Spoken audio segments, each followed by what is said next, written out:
Hello class 7. Today I am going to teach you chapter 4 from geography section, atmosphere and temperature. The existence of mankind and other living beings have only been possible on the earth because it is surrounded by a cover of air. जिस atmosphere में हम रहते हैं, कोई भी living being अगर वहाँ पर है तो उसका जीवन इसीलिए पॉसिबल है क्योंकि धरती के आसपास हवा है। This cover is known as atmosphere and it extends up to 1600 kilometre.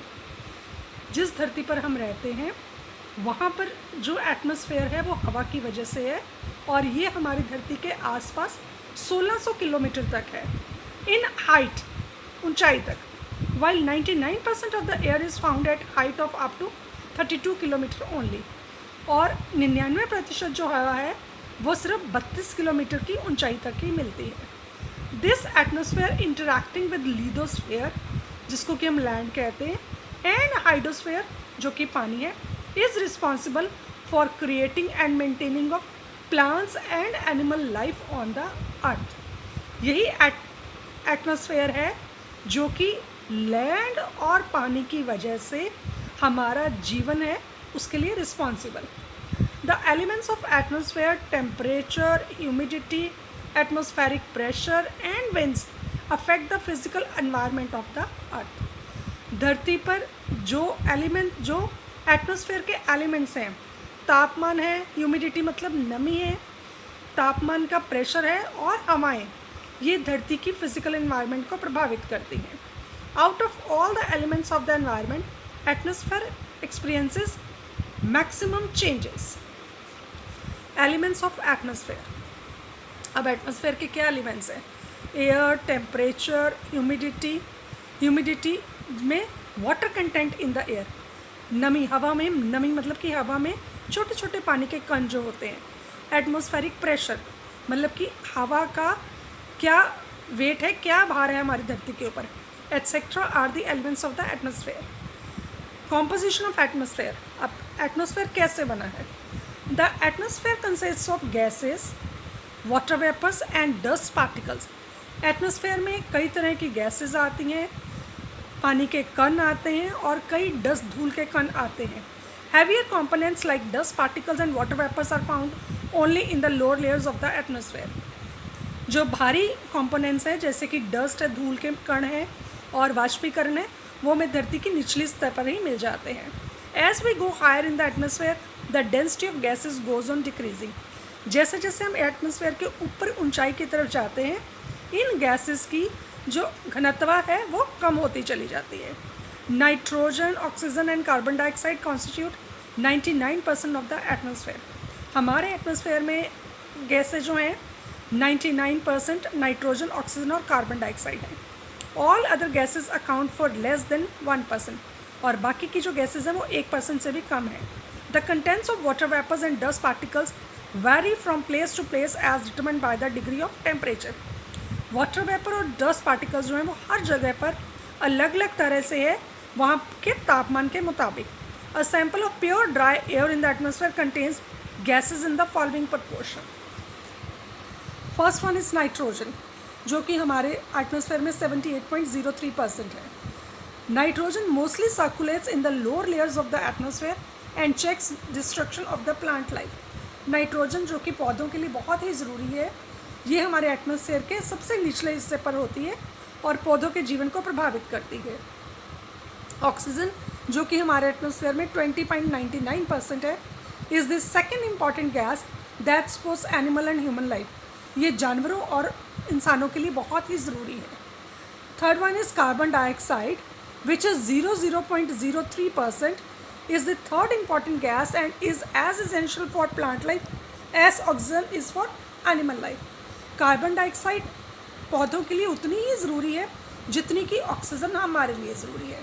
It also acts as blanket and does not allow the heat to escape. ये हमारी धरती के लिए एक ब्लैंकेट, एक लिहाफ की तरह काम करती है जो हीट को बाहर नहीं निकलने देती। Water vapour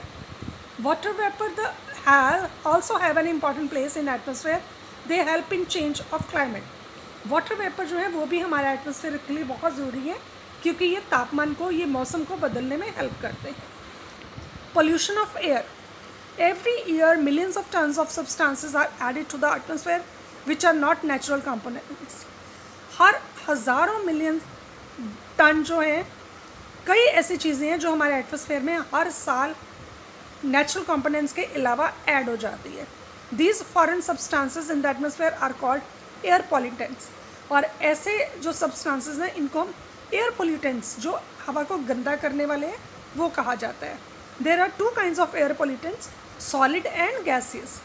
Volcanoes are most common source of pollution in the atmosphere.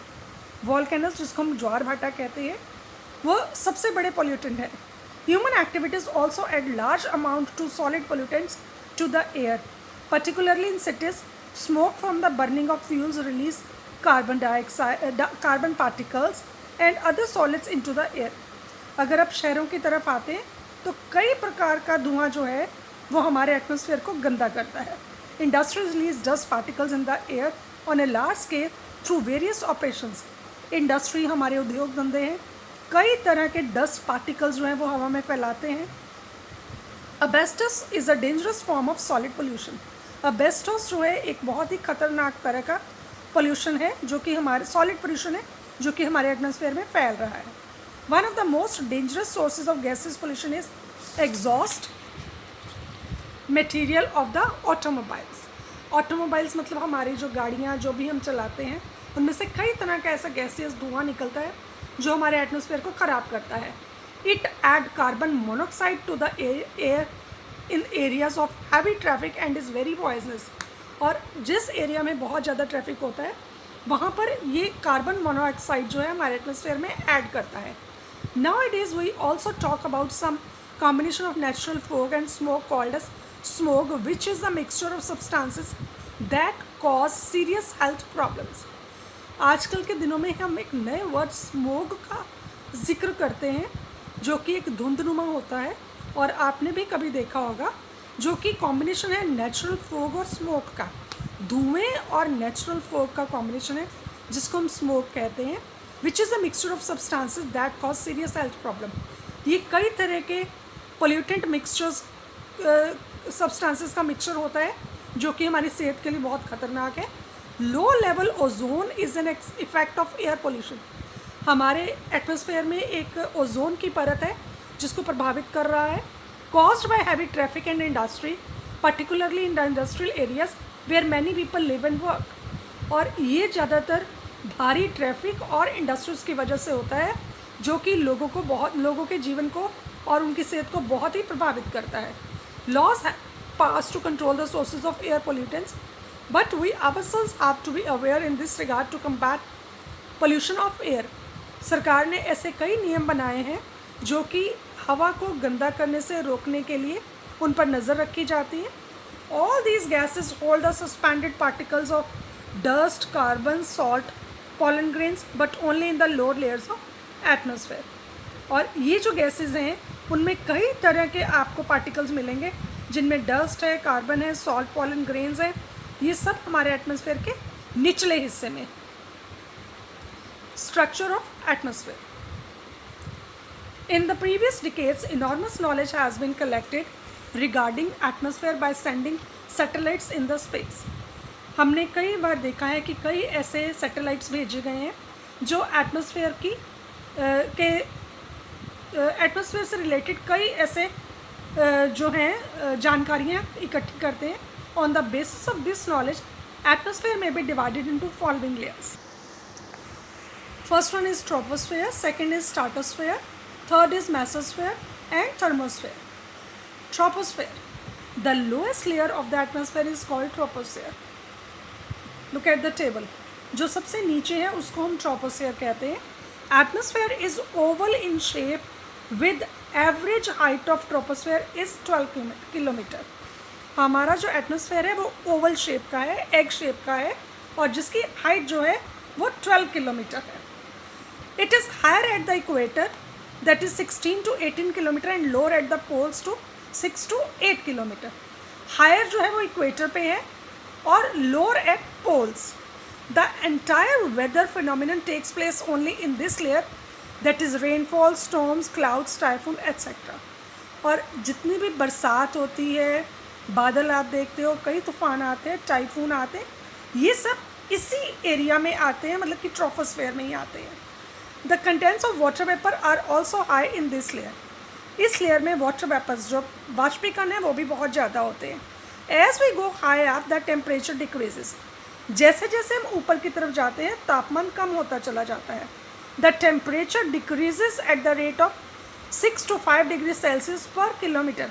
जैसे जैसे आप इन ऊंचाई की तरफ जाते हो तापमान जो है 6 से 5 डिग्री सेल्सियस पर किलोमीटर के हिसाब से कम होता चला जाता है। The 75% of all the air is present in this layer. हवा का 75% हिस्सा जो है वो आपको इस लेयर में देखने को मिलेगा। Class 7, this is the end of this video. Hope you understood the lesson very well.